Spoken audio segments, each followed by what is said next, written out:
Lee. The meeting is officially Yes, sir. recording, everyone. Guys, gentle reminder to get your information in the chat box. Could, V, can you make Dr. Jasmine a co-host? You And I got have it. you, Dr. Gidmer, I have you as a committer. I have you as a co-host already. Mhm. Thank you. Awesome. It's saying that I could start her video, but I don't know if I could make her a co-host. I already did. Okay, awesome. So Dr. Jasmine's a co-host. Awesome. I'm gonna mute folks out now that we're getting ready to get started. If you're on a cell phone, feel free to mute yourself out. I'm gonna admit Denise Holman, Carolyn Cool, James Brooks, Tanya Sorrell, and Aaron Carney into the room. And we're gonna get started, Lee. We are right at 1:02. We're officially Okay. recording. I'm gonna mute folks out as they come in. All righty. Well, welcome, everybody. We have an hour meeting today. It's great to have you here, and we have some newcomers, we have some old friends, and now we have some new friends. So it's great to have you all. I don't know if Rep. Ford is available yet. Let all our folks in here. Let me put the agenda up real quickly here. Where'd it go? There it is. Everybody see it? We are seeing the agenda just fine, Lee. Okay, so, well, that's the internal agenda. So now you know how we make the sausage. So we're going to have an over, Rep. Ford. We have Director David T. Jones from Super. Dr. Jasmine from CDPH is going to join us. We're going to have an update from Tony Land about the Task Force Legislative Committee. We have Juana Hernandez from Phoenix Recovery is going to talk about this really powerful fentanyl work group we're working with. Dr. Tanya Sorrell is going to join us, and she's also been helpful on the legislative committee, very helpful as well. We have Dr. Committer, some from Malcolm X, and we have member updates, et cetera, et cetera. So it's a tight agenda. We hope that folks near the end of the agenda, if we're running out of time, we'll keep this open. And if you'd like to stay, the best laid plans. We'll keep it open until we get everybody in, and but I'm going to manage it pretty tightly here. So is Representative Ford on today? I am looking for him and don't see Ford just yet. Keep you posted. Okay, well, without further ado, let me introduce to you David T. Jones, Director for Super, for an update. Thank you, Lee. And we also want to certainly thank Rep. Ford and others for your work and obviously the commitment to continue taking action to end the opioid epidemic. And I should say, as Lee just indicated, so I am David T. Jones, Director for the Division of Substance Use Prevention and Recovery within Illinois Department of Human Services. And what we know is, unfortunately, the spread of the illicit fentanyl combined with disruptions from COVID-19 pandemic has triggered a devastating rise in fatal overdoses. And so Super, just a couple of announcements I want to make for Super as it pertains to that. So Super fully supports implementation of comprehensive harm reduction strategies. We want to acknowledge the Biden administration's new federal guidelines, which will allow for more health professionals to prescribe buprenorphine, and eliminates the training requirement when not prescribing to more than 30 individuals. Just an example of the additional health professionals include nurse practitioners, physician assistants, certified nurse midwives, and I'm hearing a little feedback, so I apologize for that. We also have our Super's medical director, Dr. Nicole Gastala, who can be available to answer more questions around the new guidelines. Another announcement is Super is very close to sharing a process that will result in broader naloxone distribution, expanding upon our overdose education and naloxone distribution work. So stay tuned for that. Also, in the not too distant future, we will share a draft copy of the state overdose action plan for comments. And just to be even explicit, we will use that work to inform decision-making with the American Rescue Plan supplemental grant dollars that we received. And so some of you have certainly been involved in getting the kind of SOAP to the place where it is now.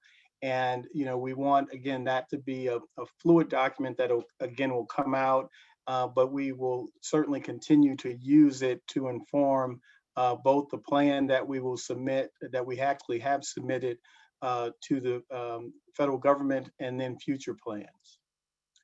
And then on behalf, and here I hope I am not stealing the thunder of the council's work and Dr. Pickett and a number of others, their work that they've done on the medication assisted recovery toolkit. But so hopefully I'll announce this and others will be able to even give more detail. But the council's medication assisted recovery committee, the MA toolkit has been completed and is available to share. The toolkit is intended to be a resource for providers who want to implement medication assisted recovery in Illinois.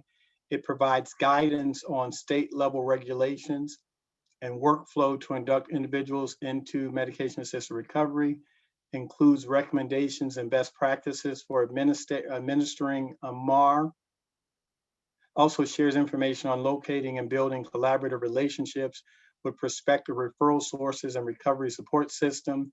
The toolkit will be posted on IDHS's SUPER's website, and we will share the link when available.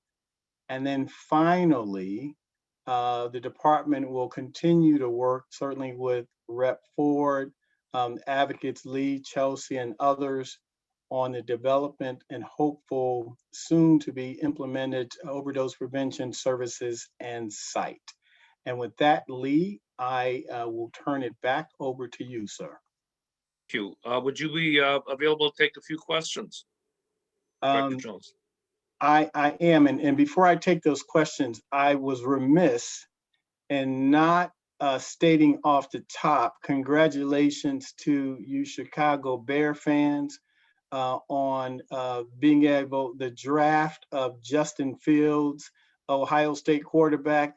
It was an excellent pick, and I think it is going to bode well for you all. So I just had to put that out there. Now I'm available for questions, Lee. I think we have to worry about it going well for him because it's Chicago.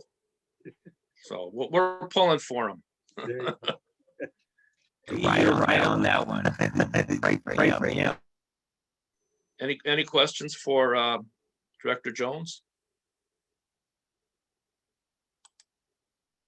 You can raise your hand or just speak up.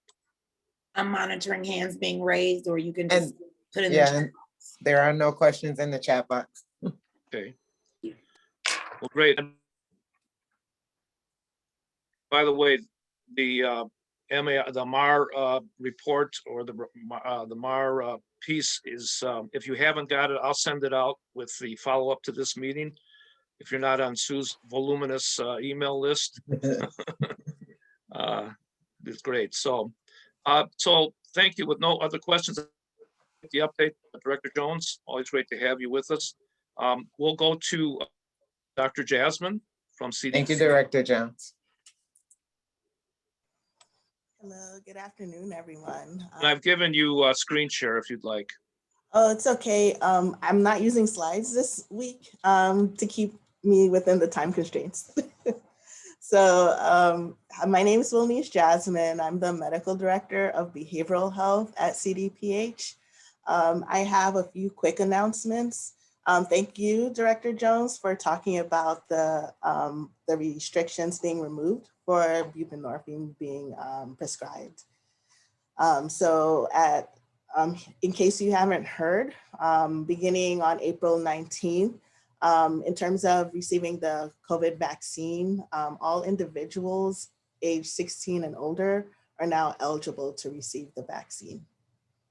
Another report that I like to talk about is next week, we'll officially be releasing our annual opioid report for 2019. We're still evaluating the data from 2020, but we're releasing it 2019. We'll share the announcement via a HAN alert, and we'll also be posting it on our website. So once the link is live, I'll share it with this group as well. Just some highlights. In 2019, there were 855 people who died from an opioid-related overdose. And some of the groups more impacted were Black men, adults aged 45 to 64, and then persons living in communities experiencing high economic hardship. And then 95% of Chicago's community areas were home to at least one resident with a fatal opioid overdose. Yesterday, the Illinois Department of Public Health, they released a maternal mortality review report. I mention it today because I'm part of the maternal mortality review committee for the committee that looks at violent deaths. In that group, violent deaths and women who die from substance use disorder are also included. And about 83% of the women who died from an opioid use disorder, we found that it could have been prevented had they had been screened for having an opioid use disorder during their prenatal visits. And so that presented, that's one recommendation that's coming out of the group, one of many, but this one's specific to opioid use disorder, to consistently screen at every visit and to continue to screen postpartum. My third announcement is not opioid related, but earlier this week, the mayor announced the release of a request for proposal to address the impacts of COVID-19 through the community. And it announced, she announced $9.6 million, like that it's from the COVID-19 relief funding to pay for this initiative called the Healthy Chicago Equity Zones. In Chicago, it will be split into 6 geographic areas covering the entire city. And then this opportunity is for a lead organization to be funded. And it's expected that the lead organization would then work with community-based organizations within each of the 6 zones to work on issues such as food access, housing conditions, and community safety. For 2021, the biggest theme will be to make sure that people receive the vaccine, those who are interested in getting the vaccine, and to address any concerns that there may be surrounded vaccine hesitancy. And that's it.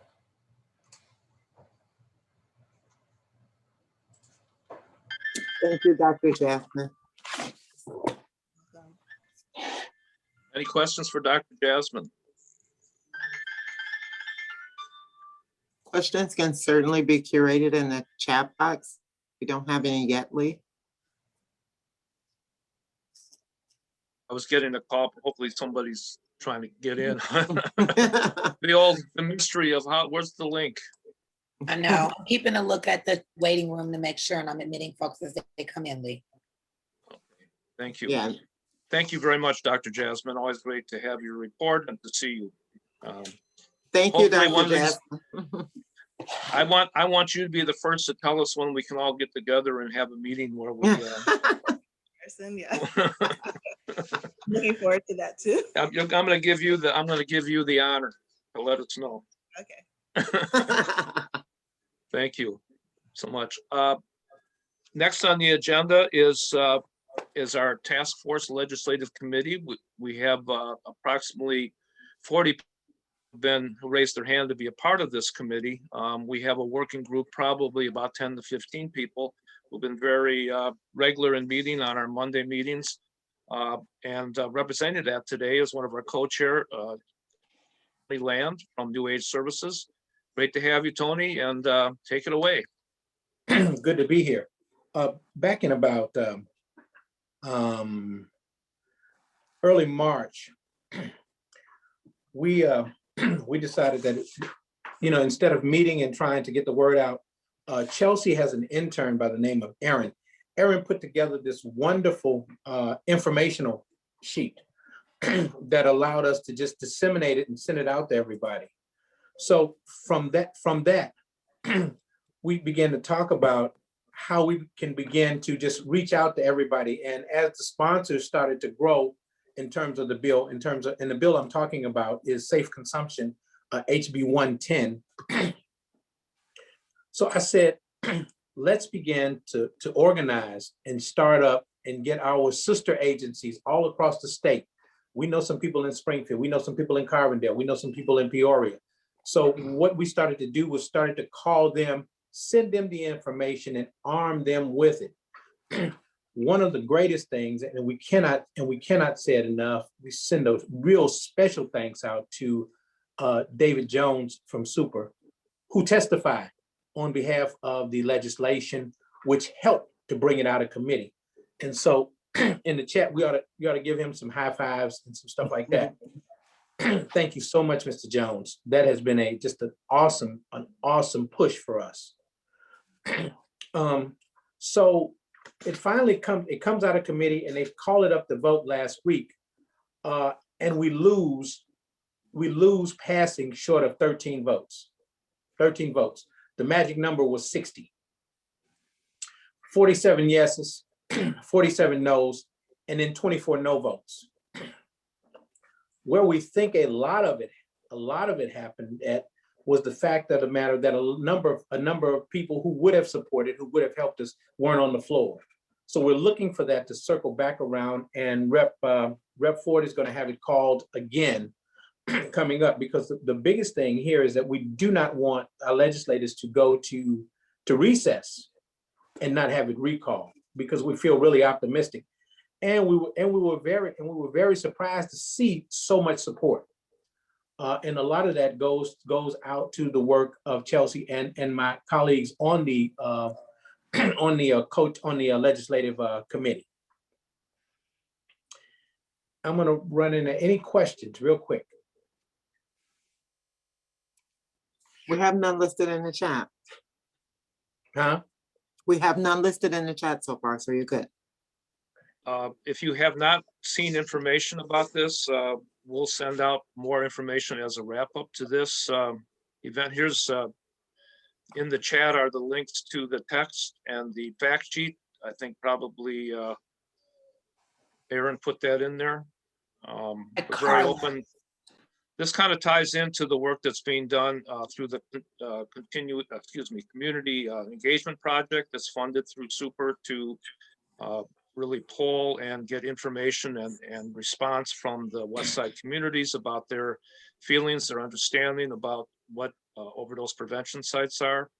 We have 2 reports that were put together by Advocates for Human Potential and Sue and her team.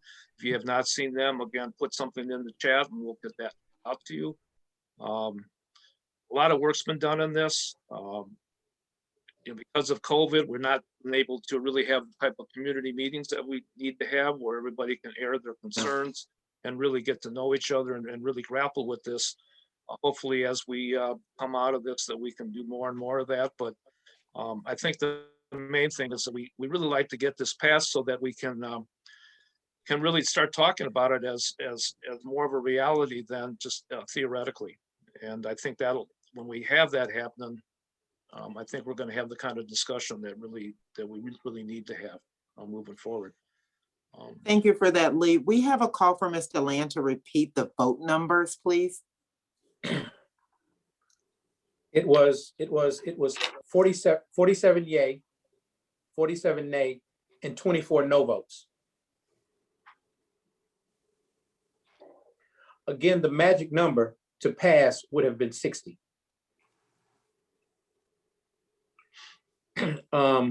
Those of you, once you get the cheat sheets and stuff like that, pull that down, read that. That will help to arm you. And I always say to the group that I am not a clinician. This is new territory for me. I am government bred in terms of my background. 15 years in government as an intergovernmental affairs person. But based upon the way that Erin Carney, who's on here with us, give her a high five as well, who put together some really awesome information. It helped me to just be able to just talk about it, and come back here and share it a little bit in a meeting that we were having. And so it's very important that we reach out and then call our legislators and just say, please don't forget about the vote. Sometimes it's not the fact that they're not going to vote, but if it's on their radar, and then call their staffs, and speak with their legislative aides in their offices and keep it before them. And I have to go back to Mr. Jones again, because one of the selling points to me as I talked to legislative friends of mine was the fact of the matter that Mr. Jones spoke about it vehemently in committee, which we all believe that was the reason that it came out. And to have the support of Supra on a piece of legislation like this was second to none. It was just second to none, and I can remember on so many votes in a past life that were trying to come out of committee that just didn't have the support of an agency, So that's where we are. So call your legislators, get them talking about it, get them dialoguing about it, because a couple of legislators I called, on Friday nights before they were about to wind down and take the family out. They had heard about it, but had never read it. So took the time right then to get their iPad or their laptop out, pull up the legislation, read the synopsis, and said, "Oh yeah, I can look. Oh yeah. I'll reach out, try to find out when that's coming up, And so that's how a lot of support got drummed up, And so if we can keep that and keep that wheel turning, I'm sure we'll be successful. Great. So if you're interested in being on the email list for that, please put that in the chat. But we do have about 40 people who have raised their hand, and hopefully those who weren't able to make the meetings are still, out there doing some work on this piece. So thanks a lot, Tony, and thanks for all the people on the committee. Carolyn's always there. Thank you, Carolyn, and thank you, Chelsea and Aaron and Live for Lolly and the Illinois Harm Reduction and Recovery Coalition. It's been a real learning experience for a lot of us after this many years in the business. This is my first time into the legislative process, and it's empowering. So thank you. And without further ado, I want to introduce Vonna Hernandez, who's been heading up a work group around the issues presented by fentanyl, not just to the street, but actually how our system is responding. So I'm going to turn it over to Vonna. There she is. And I think I've given you access to the, I'm going to make sure here. Yeah, I just tried it and it said I don't have access. Well, then that's not right. And where are we here? Well, I'll bring it up for you. How's that? Thank you. Great. Perfect. So, hi, everybody. I am Vonna Hernandez. I am the executive director at Phoenix Recovery. We're a state licensed recovery home for men on the west side of Chicago and the Austin community. And you can go to the next slide, Lee. Okay. So just really quickly, the reason the work group came together was because at Phoenix, we identified some issues. We had residents who were on occasion under the influence, obviously under the influence, and we tested them with our 6-panel cups. and they would come back negative for opiates. And so after talking with some other colleagues, we decided to purchase fentanyl test strips. Now we know that they aren't 100% accurate, but it was something. And what we found was out of the residents we tested between October and let's say February or January, one tested positive for opiates. All the rest tested positive for fentanyl. And then we ran into a problem. So we all know that fentanyl is in the drug supply. And the people with SUD are not being tested for that when they go to treatment facilities, when they go to detoxes, and that becomes a problem because they are turned away from services, and it disrupts the continuum of care. So I approached Lee, who connected me with Ammon Labs so I could understand the science of the testing. We had an open forum and started this work group. And now we're ready to talk about the solutions, right? And we've had 2 meetings thus far, the initial meeting and then a follow-up meeting where a committee was formed. So you could go to the next slide, please. So the challenges are the lack of fentanyl education. We know it's on the streets, but I think as providers, we're not the experts in that area, right? So how does it impact the people we serve? The other issue is if you're aware and you want to test for fentanyl, there may be some financial barriers there because up until recently, if you had grants, you were not able to use those funds for testing supplies. So that was a barrier. And then the other piece was the timely results. So this fentanyl test strips are fairly quick. You get the result instantly, but there's an issue with the accuracy of those tests. The more involved test where the accuracy is higher takes time, and a lot of providers don't have that time, particularly in a residential facility like Phoenix Recovery. So we see a resident that is under the influence, we need to test them and get the results right away. We don't have days to send them to the lab. Our goal is to get them the support and stabilization they need so that they can continue the recovery process. And we're not able to do that if we have to send tests off to the lab. The big issue that we ran into is when we're sending these people to detox, they're not being tested for fentanyl at the detox. They get turned away, interrupts the continuum of care. So we need to affect a policy change. That's the only way I could see this being successful and getting the people the help that they need. So we can go to the next slide, please. So what happens when you make the referral and it's ineffective? So the process is somebody with SUD tests positive for fentanyl in whatever setting they're in, whether it's a methadone program, a residential facility, they're referred to detox. They're not tested for fentanyl at detox, and then they are not stabilized, and then the recovery process is interrupted. Real simple. And it's a possibility they could return to using. So the next slide, please. Okay. If you could click again, Lee, so the title will come up. Thank you. So when the referral is effective, the person with SUD tests positive, we send them to detox. They are tested for fentanyl at the detox center. They get stabilized, and then they can continue the recovery process, which is what we all want, right? We want to save lives, and this would allow us to do this. Next slide, please.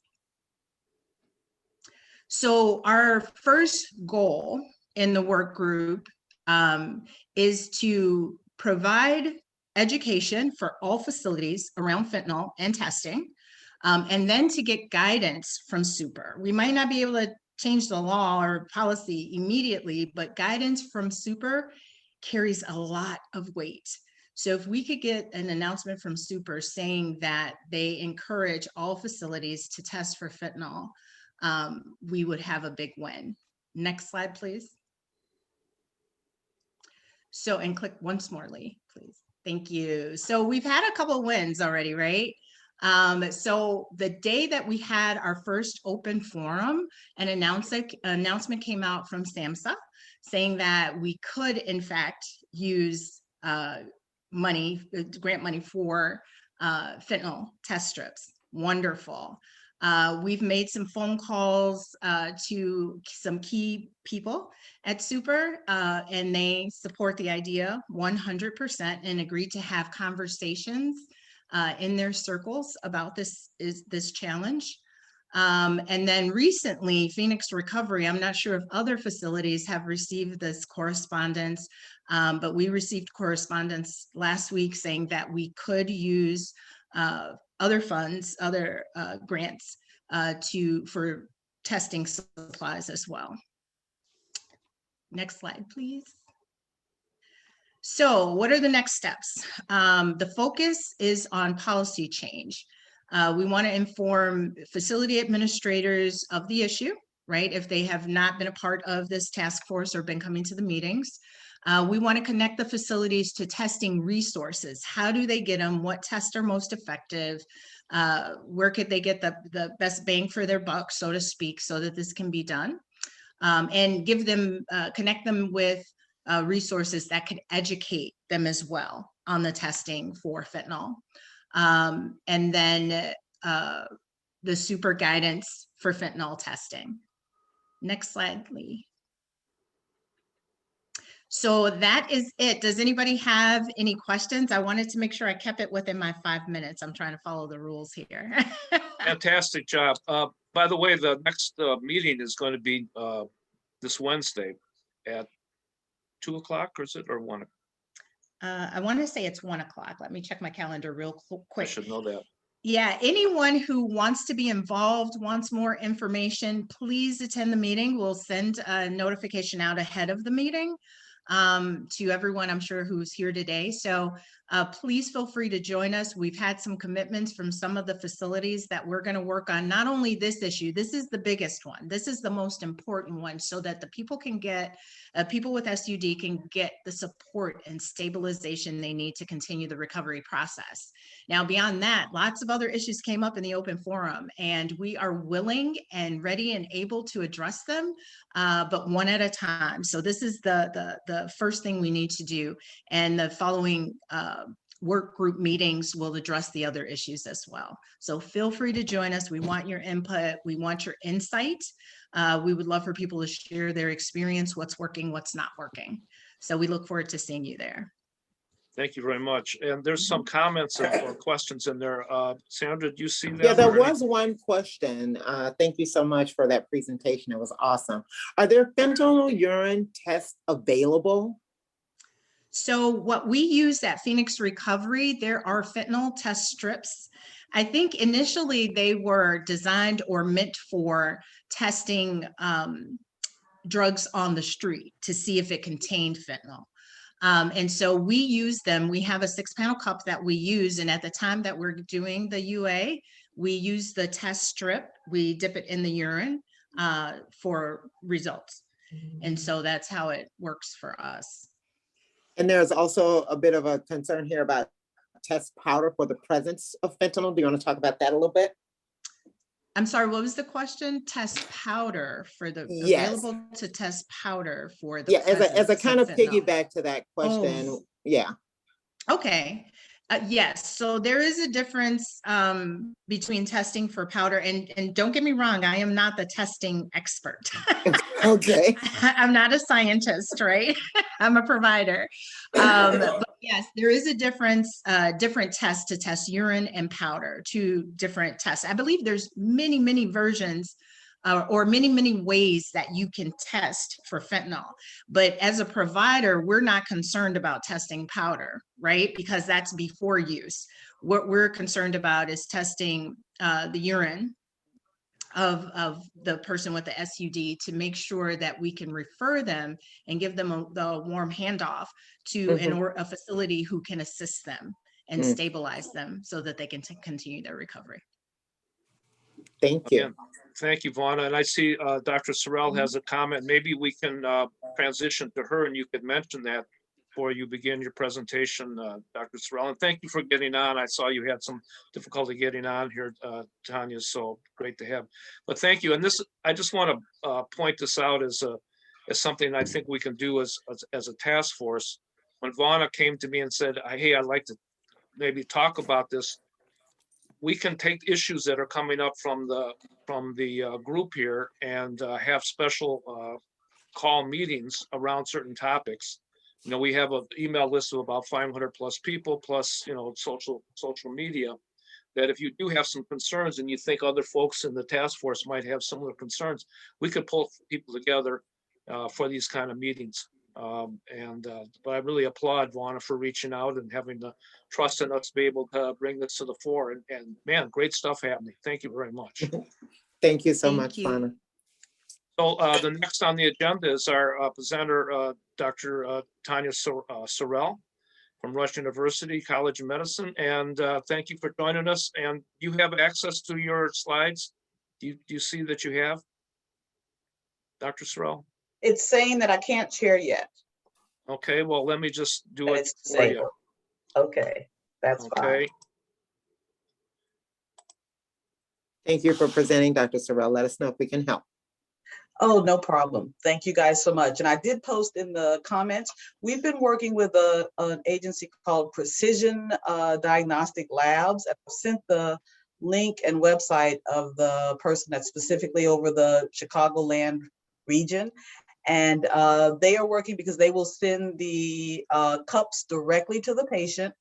The patient, so if you're doing telemed, you can ask the patient to go to the restroom, you see the cup, they put the cup in the bag, ship it off.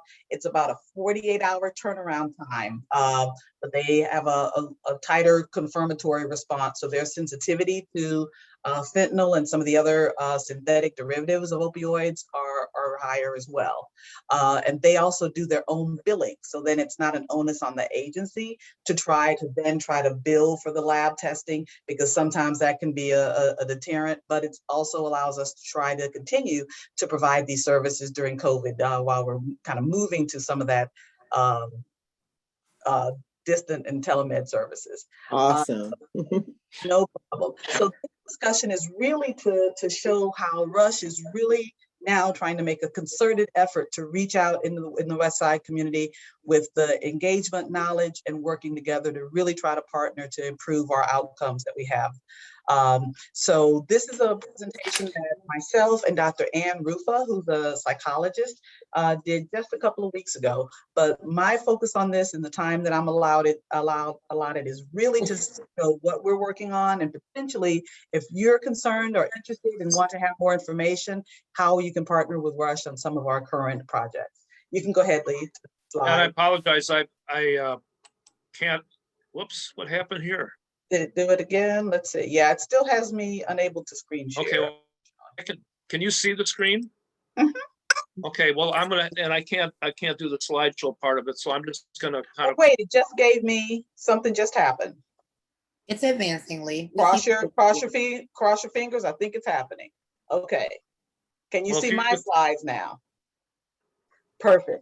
So as I said, we just want to overview some of the ways that Rush is trying to reach out to the community. If you haven't met me yet, that's literally why they brought me here from Colorado, is to enhance their engagement and outreach services to our communities. And a number of programs that we've been able to bring on board since I started here in August. I'm really pleased at being able to really lead the charge to help, because we know that the pandemic, I don't have to tell you, I'm preaching to the choir when we see not only COVID-19, what we already knew is a behavioral health crisis, and our lack of access to healthcare on the West Side.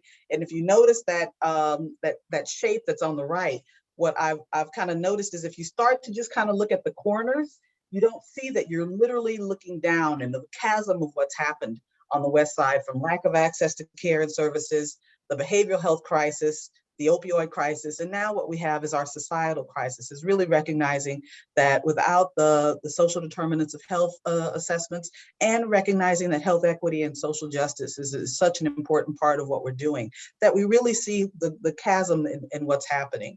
And Rush really wants to be part of affecting that change and positive outcomes. We know the current state of the opioid and substance use crisis on the West Side. What are the programs that Rush is doing to really try to address that? because we know that there are clear disparities, even with among groups that are living on the West Side and access to care. Over 70% of white folks, white subjects that are looking for services in Healthy Chicago 2025 aren't able to reach them. 78% for Black non-Latinx, and then 80% for Latinx are having access to care issues. So we know that we need to more effectively reach out to these groups. The barriers we also know of: low mental health literacy and access to care, and continued issues with stigma for reaching out for substance use and mental health care, transportation, privacy, and recognizing that there's not frequently a cultural fit to the services that we provide.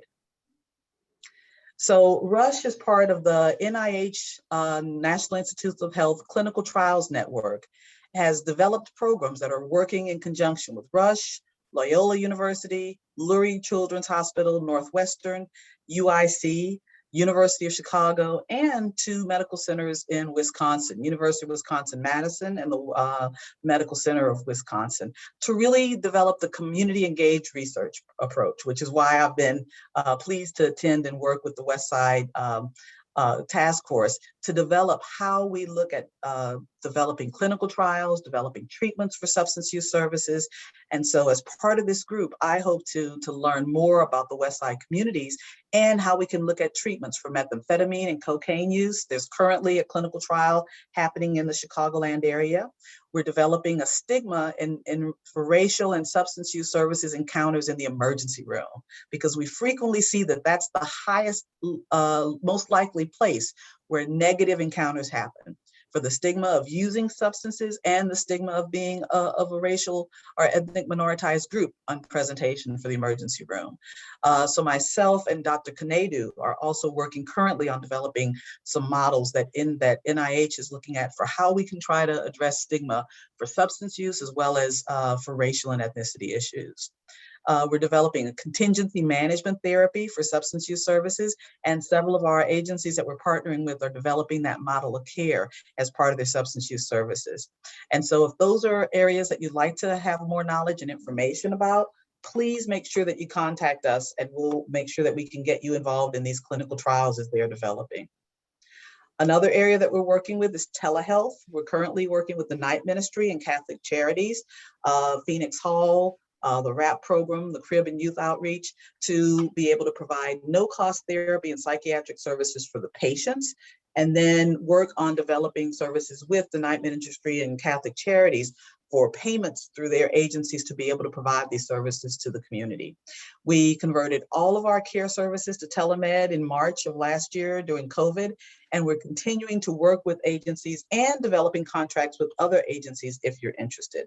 So I'm going to post in our chat the contact name if you're interested in talking with us about other services or providing telemed services at your agency. Please contact our project manager for that, Lanaya Warren, about those services. Additionally, we're working with therapy activities that community health providers can learn and work with. And let me make sure that that's big enough so that you guys are seeing that. It's a program called CEDA, Common Elements for Treatment. And we can train community health workers, even non-professional or paraprofessional providers, to provide brief therapy sessions from 8 to 12 sessions that really tailor to the particular client's needs in regard to symptom management, anxiety management, and trauma care. And this is really a global approach to care that recognizes that it's frequently easier to get a hold of a substance than to get a hold of a therapist. And so having someone that can provide active support and guidance and treatment and services can be a very appropriate part in getting for services.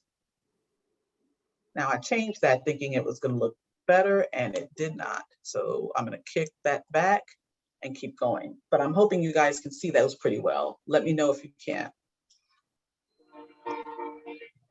We may be doing dueling presentations here. I'm not sure. I'm seeing that. RUSH is also partnering with Lurie Children's to expand our continuum of care for lifespan behavioral health and substance use care. We know that our clients typically start using substances in that 10 to 14-year age range. So if we don't address the adverse childhood events and working on screening and universal screening for substance use using expert technologies, we may be missing issues with regard to our clients' cares. So we're working with currently our hospitals at Rush and Lurie Children to develop a universal screening program and to address generational substance use treatment issues, so that if our teens or young adults are in services for substance use, their parents are also able to get referrals for substance use care and treatment, so that we can stop the generational cycles of substance use care amongst our population. The Illinois Substance Use Disorder Regional Leadership Center was developed as part of SUPRA and Director David Jones to enhance the collaboration of statewide substance use resources. And Rush is the leader for the Area 1 and 2 region. And I'm the director of that program to develop clinical services and guidance in supporting not only the local ROSCs, but also community prevention and educational programming.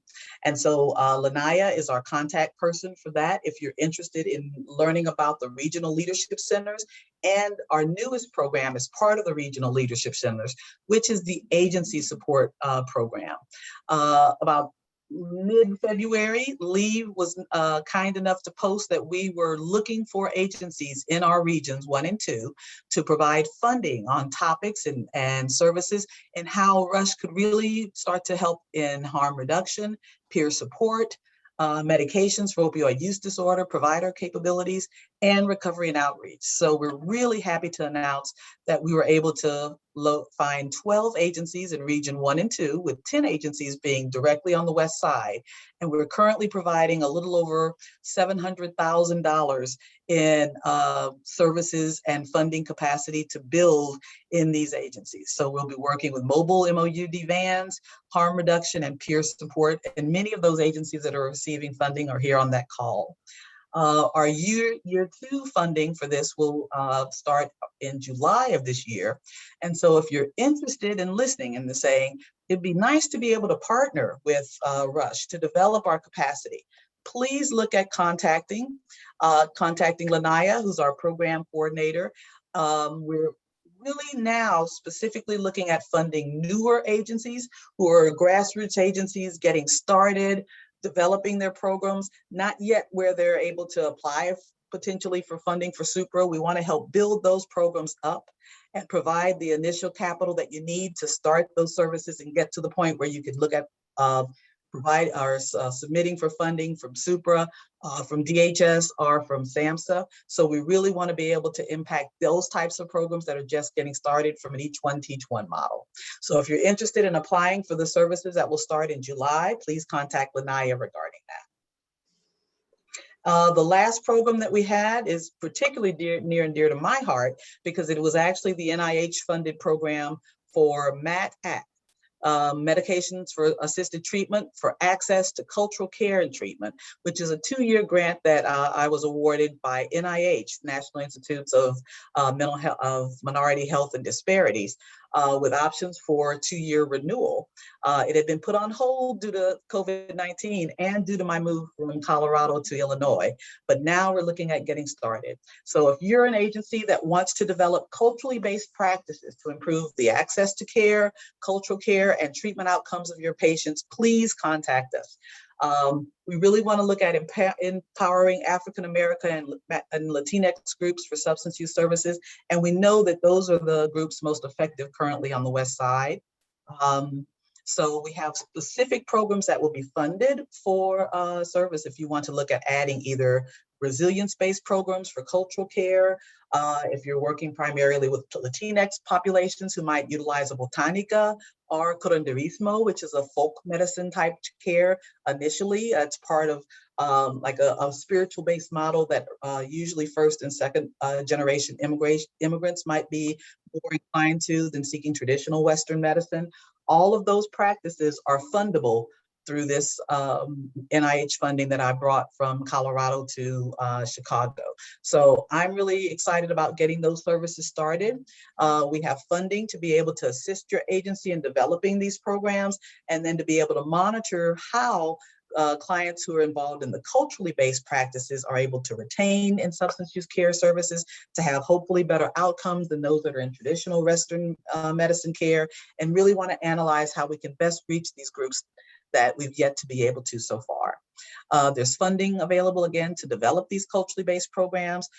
Two of the types that we're looking for so far and that we've started with one agency are Strong African American Families, which works with teens and young adults, and it's actually a family-based care, as well as Familia Unidas, which is a Latinx-based family care as well too, for early intervention and prevention for substance use for Latinos and African American populations. So we really want to be able, in summary, to really access the areas of need, because we know the health disparities continue despite what we've been doing so far. So we need to look at novel and innovative approaches. COVID-19 really exploited the already disparate issues on the West Side, and we can't look away, and Rush doesn't want to look away. So we have community engaged and collaborative programs that really can address the need and start to make long-term changes from the chasm that we've seen that's happened with our communities. So if you're interested in any of those programs, please contact us. We have funding, technical support, and assistance for medication-assisted treatment providers, as well as therapy and contingency management care to really start to make a difference and really impact the West Side services. So thanks so much for the time and the attention today. And if you have any questions, please feel free to ask now. Wow. Dr. Sorrell, what an amazing presentation. There are no questions in the chat box. Thank you so much. I appreciate such a thorough presentation. Yeah, your inbox should be blowing up. I hope so. We need it to. I'm sitting here with this money, and you know, we want to spend money. You know, I know all the execs on this are like, you know, leaving to go start typing. So great to have you. Thank you so much. And you know, we'll stick around after the time frame. If you could stick around, if there's any questions that people want to talk to you about. I'm going to move along real quickly, and I don't want to short shrift Dr. Mitter from Malcolm X, who's going to talk about the community health worker program. And you got the screen share. All right, it worked. So welcome. Are you unmuted? We see your screen, but we don't hear you. We can't hear you, Doctor. Sorry, I was on. There you are. I was on mute. We are here for you. Let us know if we can help. All right, thank you. I appreciate the invitation to speak. I'm Elizabeth Demeter. I'm the Executive Director of College Initiatives and Projects over at Malcolm X College. And I wanted to kind of similar to Dr. Sorrell, very committed to this work for the opioid crisis on the West Side. And we also have money that we are trying to spend and wanted to share this opportunity with you. Malcolm X was awarded a $2.1 million grant by HRSA that was aimed at increasing the number of paraprofessionals in the field to really impact the opioid epidemic. And they specifically mentioned community health workers, which we have that program at Malcolm X College. So we applied to this grant and were awarded for 4 years. We're coming towards the fourth quarter of the first year. But the whole goal of the grant is to have participants that go through our academic program, which is a 1-semester basic certificate program in community health worker. About half of those to matriculate into apprenticeships where they're working with substance use disorder, opioid use disorder, specifically targeted in the West Side of Chicago community. So in the work of the grant, we partnered with 3 large key partners to do this work. Gateway Foundation is acting as kind of our hallmark apprenticeship site, but we've had just an outpouring of interest from other people hoping to engage in this work too. Public Health Institute of Metropolitan Chicago, and then UIC is really a key partner in our external evaluation for the grant. Lots of other partners here, and hope that we make some new partners on the call as well.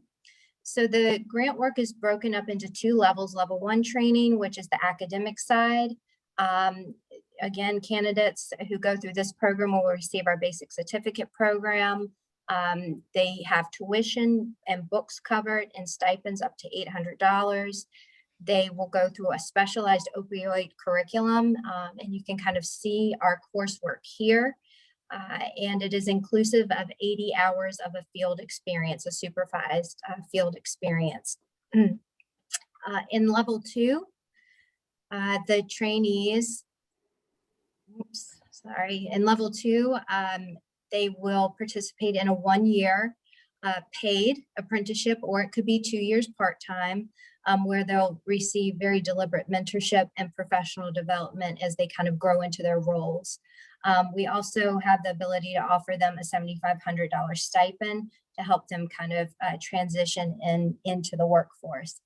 So as part of this grant, I do want to say that I have my colleague on here, Veronica Seck, who I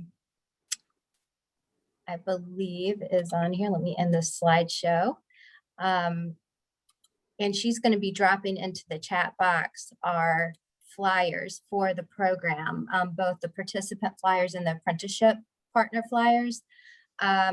We are looking to grow our apprenticeship pool. There are definite benefits to organizations who wish to be apprenticeship sites, and also to participants to get a special credential if they go through apprenticeship work. And then if you have any contact with those that might be interested in going through our community health worker program, we are open to participants that are in recovery, who might be very powerful advocates in doing this work, as well out in the field. So I will open it up for any questions that anyone might have. I have this is Mark Sanders. I have a brief comment in the question. Brief Yes. comment to Dr. Sorrell from Rush Hospital that I've done trainings for 30 years. And I think I estimate that about 1% of the audiences are African-American, Latino, Hispanic. And we talk about evidence-based this, evidence-based that. If we can't get the information, it's like being sleepy, as Martin Luther King called sleeping through a revolution. So thank you for bringing all of that education to the West Side. I mean, seriously, welcome here. And then Elizabeth, this is wonderful. Have you talked to anybody at all about the differences between the role of a community health worker and a recovery coach? I mean, this is the special stuff. And what have you discovered about? Sure. Yeah. Yeah, so that's a great question, because when we started this work, we thought that we would have kind of fresh students and participants that, you know, were interested in public health, interested in this work. And we would train them as community health workers, get them out in the field as kind of an entry-level profession to other pathways that they could progress in their career. We've actually had some of our apprenticeship partners say, hey, I want to upskill my current employees. And recovery coach is one of those roles that we have some of our partners reaching out, sending their recovery coaches through our program to become community health workers and get that knowledge as well. So I think there's a lot of synergy there, and so forth. So great point. Well, keep doing what you're doing, because we don't have enough treatment. And so all the support that we can get in communities where it's really challenging is really important. Yep. So if any of you all have jobs, the title doesn't have to be community health worker. Recovery coach is one of them, lots of different things. If you have jobs where this work might fit, or you want to just see if it might fit, please reach out to us. And we can talk through that with you for sure. One of the questions we have in the chat box is, and thank you, Elizabeth, for your presentation. It was awesome. Thank you so much. Is there funding available for individuals that are in recovery and want to participate to start your program? Yes, so we are open institution in terms of enrollment. So we can help people through the enrollment process on the academic side of the house. Tuition, books, and a small stipend are paid. And we are open to people in recovery. Some of our partners have just indicated, because they also have participants that are in recovery, that maybe a 6-month window where people have been successful might be best in terms of stability to make it successfully through the program. But we have lots of wraparound supports. We train all of our candidates in this program also in mental health first aid. So they get that certification and just lots of wraparound support at the college, from tutoring to our wellness center to, many other things that we can help them with. Awesome. And a little part 2 of that question is also, have you considered CRSS and CPRS certified individuals for this program? Veronica, can you speak to that? Can you remind me the CRSS and CPRS, what do that stand? What does that stand? Acronyms. Our certification boards in Illinois, additional certified recovery support specialist, certified peer recovery support specialist. The first one is connected to mental health recovery, and then the second one, addictions recovery. Thanks, We Mark. haven't, yeah, thank you. We haven't explored those, but yeah, happy to, because that sounds like right down the pathway. We have actually looked at the CADC because some of our students are actually have completed their coursework and are on their way to earning that as well. So they're completing the certificate program as a complement to that and an entryway into the field. So yeah, I'll write that down to look into those too. Thank you. Awesome. So we're at 2:02. We like to run a tight ship, and we want to thank everybody for attending. Are there any, and please stick around if you'd like as we go forward, but we're not taking attendance. Well, we kind of are, but we kind of are. We're not going to feel offended if you have to leave, but we can stick around and keep this open. And listen, I want to echo everybody's comments about hearing from Rush and Malcolm X. I mean, my goodness, we're ready. We're ready. And we've already, the outreach piece that's been happening before us, before the outreach team that's on this call that's run managed by Lou Sias and his team. It really shows the impact of people who have lived experience and what needs to happen out there. We need 20 times, 30 times the teams out there doing this work. And this is a great way to get them the training and the support that they need. And this is wonderful. And we got to make this happen. We got to actualize it. It's got to be something that we don't hear, that we don't just learn about in these meetings, but it actually happens on the street and in our practice. So fantastic.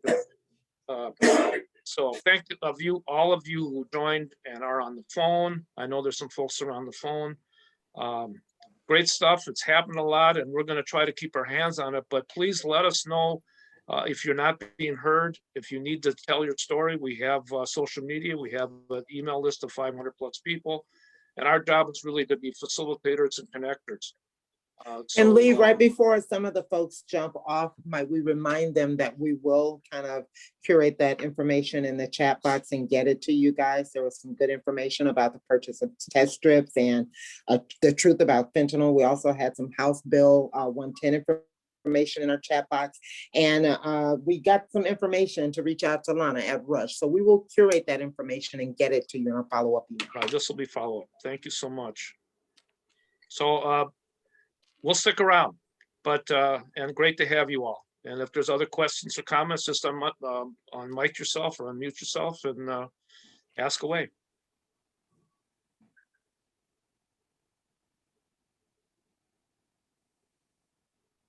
Folks can't leave. They don't want to leave. That's great. That's great. I'm not serving any food. I mean, I don't know. But we will when we get together. We will when Dr. Jasmine says it's okay. We'll be together. There you go. I just uploaded our PowerPoint slides to the group. So if you were missing that, because it's a lot of information that we went over quickly, but you have the PowerPoint slides too and the contact information of our current projects. Yes. And Kristen, yes, we see you. And yes, we will add you to our mailing list. Thank you Elizabeth so much. literally just followed our Instagram page. Thank you. Don't worry. Elizabeth, Vito got Warning. you added. Yes, I just saw it in the chat. I was like, no, I'm not. Let me join that. Thank you. If you need any of our social media handles, they're right there in the chat. Awesome. Thank Absolutely. you so much. I appreciate it. for Thank sure. you so Thanks for much. following me in real time. I literally just got your notification. Thanks a lot. Hey, John Warren, I'm sorry we didn't give you time to talk about your paraphernalia cleanup. Hey, no worries. I mean, if this is the best opportunity as any, if folks would like to, and we're actually partnering with Rush, and Dr. Sorrell, I do have a question for you, but we can address that offline if you'd like.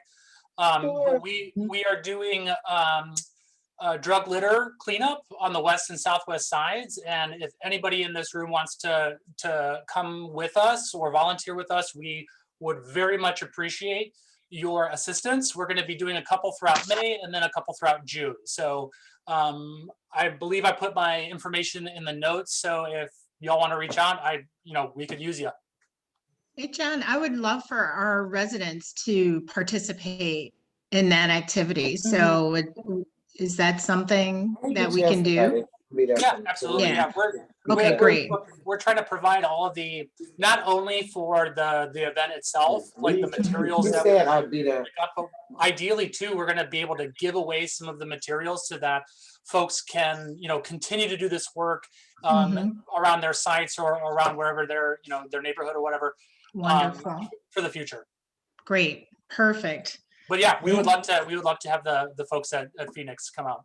Wonderful. They'd love to do it. They love stuff like this, being able to give back in some way. Yeah. So that's exciting. And it's really needed in the west and southwest sides. So absolutely. We actually went out yesterday for our second event, and we were able to pick up a lot of stuff. But I mean, we could go back to the site that we went there 2 or 3 times and probably pick up an equal amount of drug litter. So absolutely. John, did you share?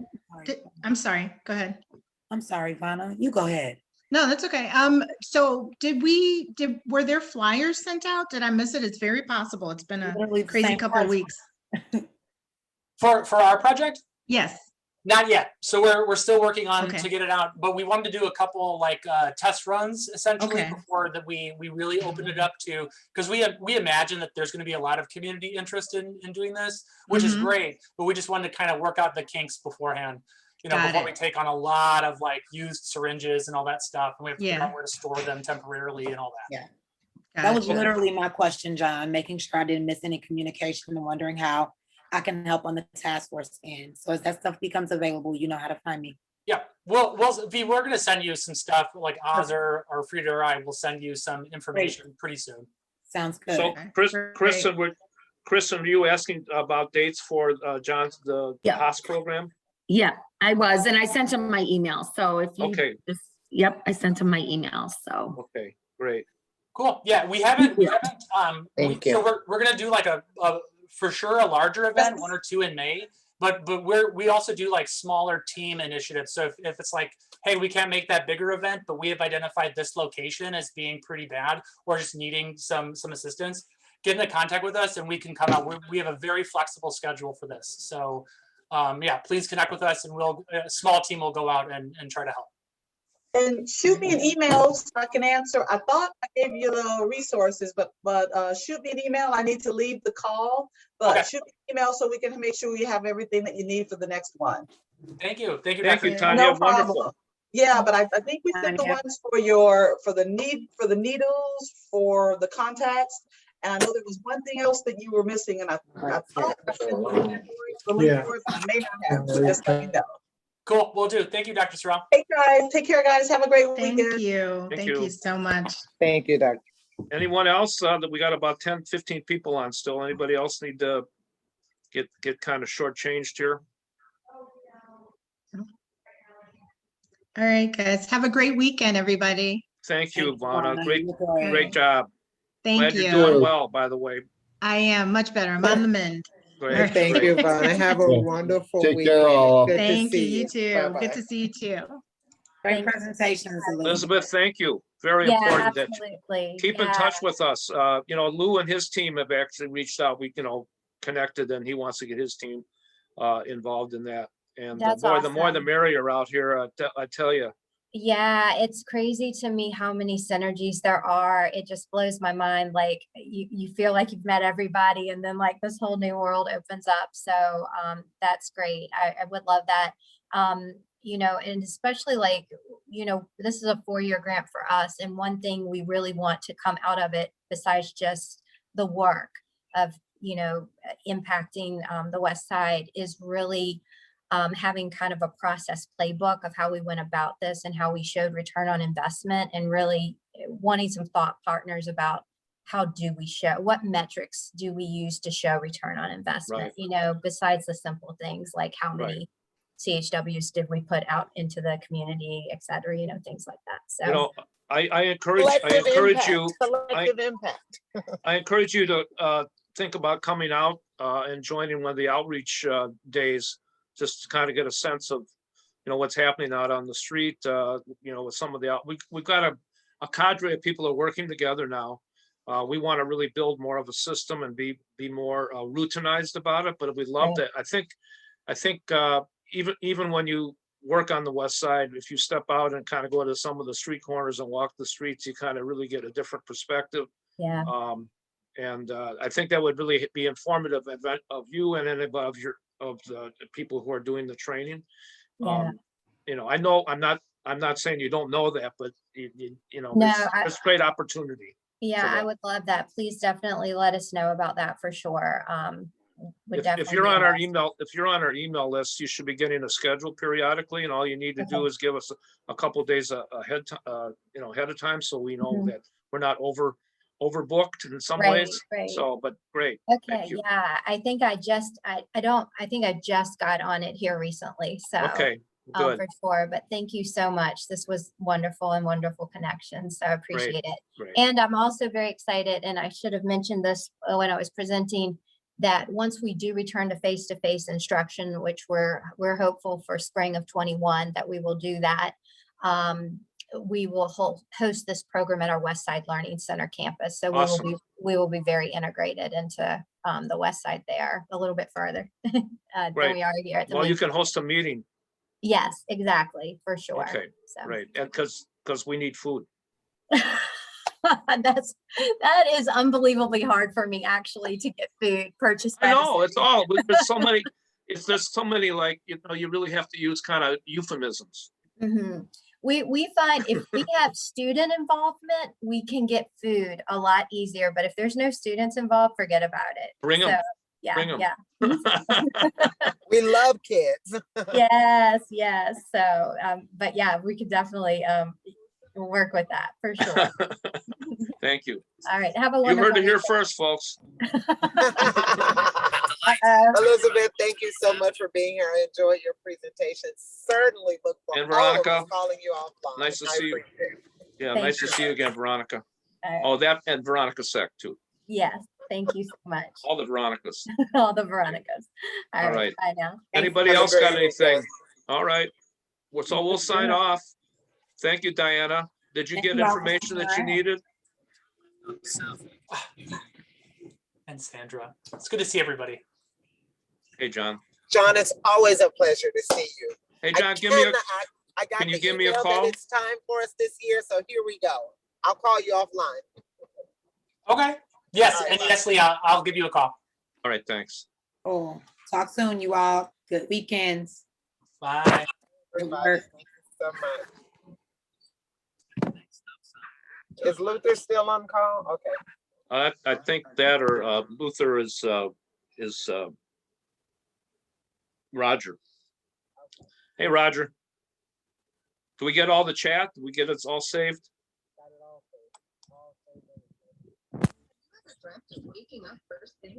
All right, Lee, I'm gonna run into another meeting. Can we debrief a little bit later? Yeah, did we capture all the chat? Yep. Okay, all right. All right, I'll call you back. Pastor Brooks. All right, I'm gonna end this.